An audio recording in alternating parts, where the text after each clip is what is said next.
Lever-action rifles are red hot right now. Super hot!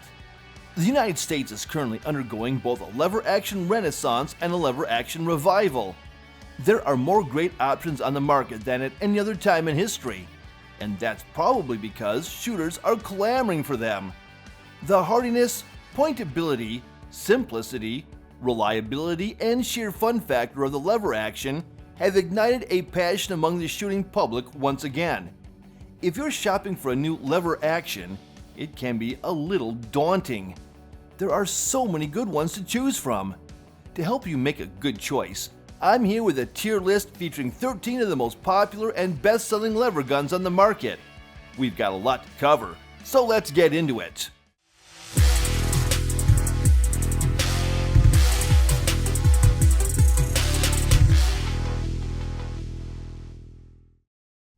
My list and my rankings. A quick note about the rifles that appear in this video and where they end up on the tier list. Obviously, this isn't an all-encompassing roundup. There are many dozens of other fine lever guns that won't show up here. I just don't have time to cover them all in a single video. You'll also note that these are all centerfire guns. I think rimfires deserve a list all their own to keep things roughly apples to apples. Something else I'll tell you right up front is that all of the guns on this list are, at the very least, good. There isn't a single stinker in the bunch. Accordingly, my tier list only goes as low as C. Lastly, don't take this list super seriously or as anything authoritative concerning one factor or another. Placement is based solely on my experience, preferences, and picadillos. Nothing more. I'm not a strict lever gun traditionalist, but neither am I a boundary-pushing anarchist. There's room on my list for classic reproductions and cutting-edge modernizations, as you'll see. With all of that in mind, let's get to the list. Marlin Model 336. Let's start this list off swinging. Why don't we? For so many shooters, Marlin's Model 336 is the first and last word in lever action guns. Gorgeous, strong, smooth, accurate, and suitable for anything that you would ask a lever gun to do. Recently revived by Ruger, the 336 is better than ever and has already won over hardcore Marlin purists. Scope mounting is as easy as ever, thanks to the flat top design and side ejection. And like most models in the Marlin lineup, it is available in a wide variety of trims, from the tactical dark version to the aptly named Classic series. The 336 is nearly perfect, and the only thing I take away from it is that the action is noticeably stiffer than other brands out of the box. A little shooting, and some time spent manually cycling it, remedy this easily enough. And that little aggravation won't be enough to stop the 336 from earning a well-deserved spot in S tier. Henry Sidegate lever action. A true powerhouse in modern all-American made lever actions, Henry finally made the dreams of the faithful come true with the introduction of their Sidegate models a few years back. Available in 3030, 4570, and other cartridges besides, the Sidegate models have all the hallmarks of excellent Henry manufacturing. Excellent materials, superlative fit and finish, and silky smooth actions. But now, you need not remove the mag tube follower to reload. Topping off the gun or reloading quickly is greatly facilitated by the Sidegate loading port that most lever action fans will already be well acquainted with. Despite the excellence in modern construction, the Sidegate is very much a traditionalist gun at heart. It has no crossbolt safety and relies on a hammer block. This is a point of contention with some shooters, but I'll leave you to decide whether or not it's a deal breaker. Henry always hits it out of the park for me, and the new Sidegate guns go straight to S tier. Rossi R92. Rossi is a Brazilian manufacturer that is well known for making surprisingly high quality but remarkably affordable revolvers and lever action rifles, among other designs. One of their very best and most popular guns is the R92, a Winchester 1892 clone that is priced to move. Available in the classic trio of 357 Magnum, 44 Magnum, and 45 Colt, along with the new and stomping 454 Castle chambering, these lean carbines tip the scales at just 5 pounds unloaded with a 16-inch barrel. Don't let the price tag fool you. I've spent a lot of time behind many rifles in the R92 family and have found them all reliable and of dependably good quality. However, you do give up a few things at this price point. Actions can be a little rough and chattery, and fitment of the furniture, whatever variant you get, can be a little rough compared to some of the major names on this list. But don't think twice if you want a solid lever gun without dropping close to $2,000. I like the R92 a lot, and I recommend it for folks on a budget or anyone who is going to beat the brakes off their rifle. Solid choice, but uninspired. C tier. Smith & Wesson 1854. A newcomer to the lever action sector, but a titan of American firearms manufacturing, Smith & Wesson's 1854 family has turned into a surprise smash hit for the company. Available in 3 different trims, consisting of the traditional, featuring walnut and blued steel, the standard with stainless and synthetic furniture, or the Stealth Hunter featuring a tactical handguard and a longer optics rail, these are thoroughly modern lever actions that any shooter would be proud to own. Featuring extended mag tubes for improved capacity, a short, smooth and crisp throw for fast cycling, and great accuracy, I was shocked at how good these guns were right out of the box. A nice perk is that they all feature threaded muzzles that are ready to accept a brake or silencer. Smith & Wesson's flagship lever gun is excellent all around, but not quite as good as the Marlin or Henry, in my experience. It claims a spot in A tier, nothing to be ashamed of there. Rossi R95. The second Rossi in our list is the bigger, meaner brother to the first. The R95 chambers a legendary and stomping 4570 government. Functionally, I have found these to be identical to the R92's, safe chambering, with all of the good and bad that entails. It's a great rifle for the money, but the fitment and action leaves something to be desired. Still, I wouldn't hesitate to carry an R95 for serious work after putting it through its paces one weekend. Compared to the R92, I think this one is a better value proposition, so I'm bumping it up a notch to B tier. Arbitrary? Capricious? Perhaps, but it's my list. Moving swiftly on. But before we do, go ahead and like and subscribe for me if you're enjoying the channel. Those 2 clicks will really help out the channel and help us reach more shooters like you. Thanks a bunch. Browning BLR. A cult favorite and one of the very best lever actions if you need excellent accuracy and long-range power. Browning's BLR is a rack and pinion operated lever action that feeds from a detachable box magazine. That means that Spitzer bullets and ordinarily impossible high-pressure chamberings are on the table, including .243 Winchester, .308 Winchester, .30-06, and many more. The action is so short that it takes a little getting used to, and as expected, it simply feels different compared to traditional lever guns. Not bad, as it is still smooth, and the BLR has a great trigger, as you'd expect for most Browning products. But it is a different beast. For long-range shooting or hunting, for folks who desire easy loading and unloading, the BLR is one of a kind, and there are even takedown models available. Build quality, fun factor, accuracy, power, and practicality. This one has it all, and that earns it a spot in S tier. Henry Long Ranger. Since we're talking about rack and pinion lever actions, we might as well talk about Henry's Long Ranger. Obviously, it is a close competitor to the BLR and occupies the same niche: greater power, greater range, and the ability to safely use Spitzer bullets. I spent a lot of time on the range and in the field with both guns, and I really do think both are extraordinary in their small niche.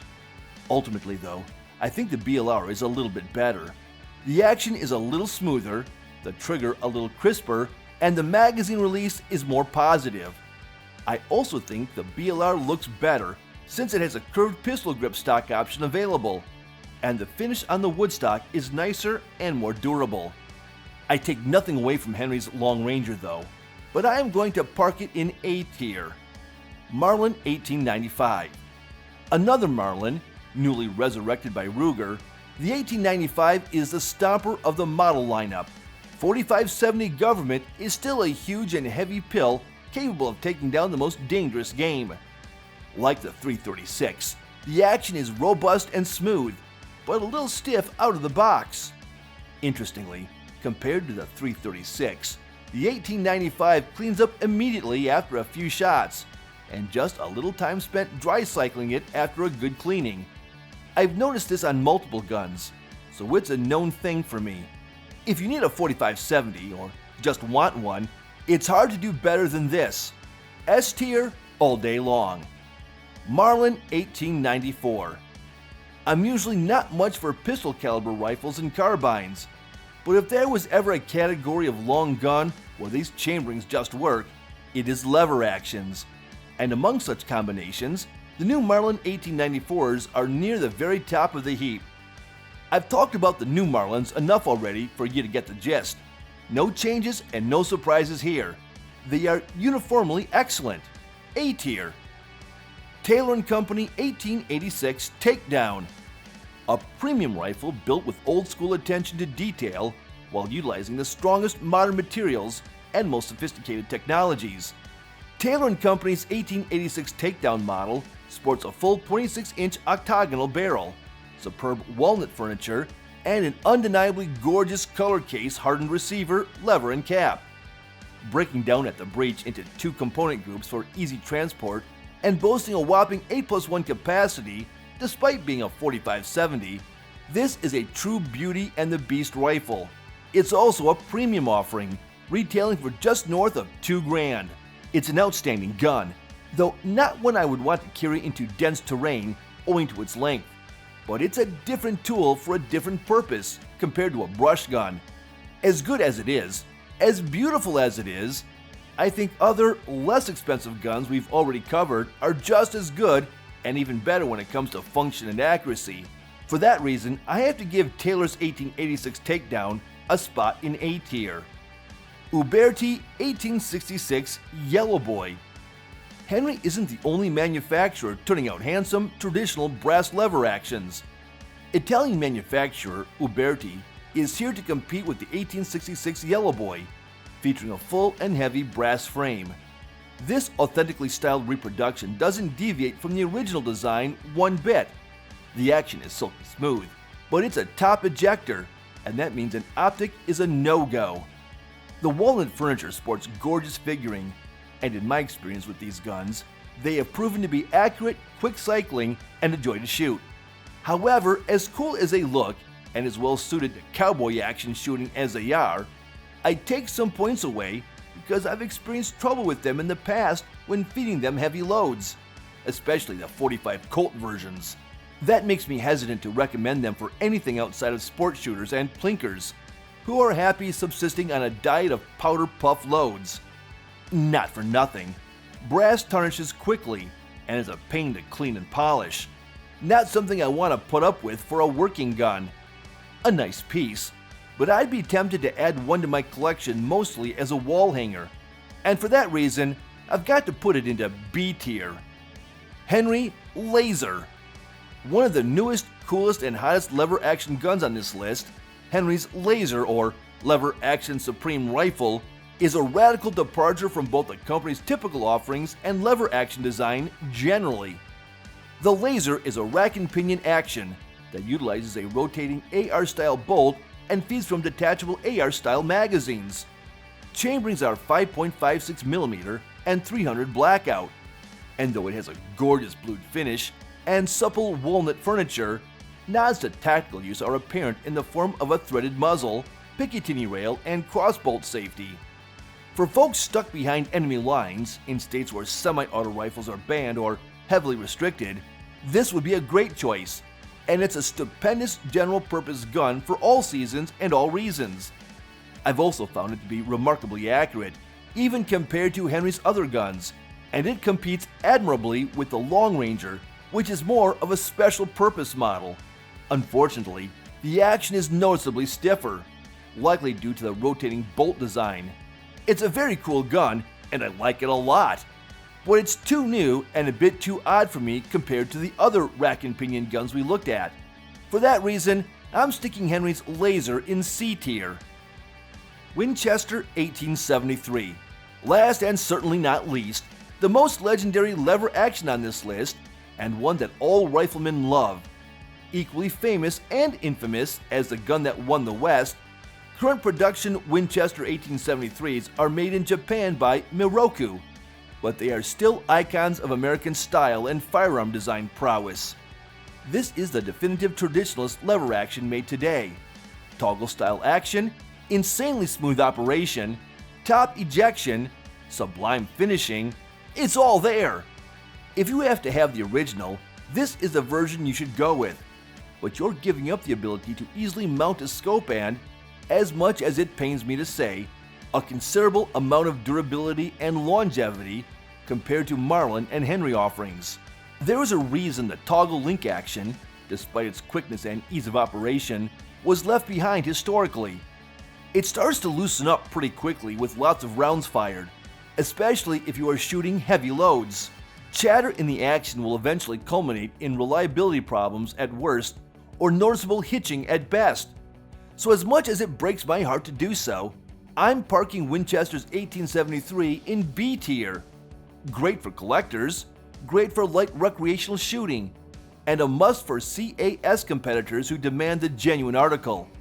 But for discerning high-volume shooters today, we've got better options. Okay, my friends, that is it for my lever action rifle tier list. I think I covered the most popular guns out there today. Let me know what you think about the guns we talked about and where I put them. Do you agree, or did I get it completely wrong? Let's talk about it down in the comments.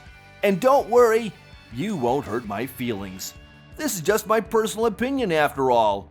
Before you go, please remember to hit like and subscribe if you enjoyed this video and all of our other videos here on All About Survival. It really helps out the channel, and that way you'll get notified when we upload a new one for you. Thanks so much for watching and hanging out with me today, and I look forward to seeing you in the next one. Take care.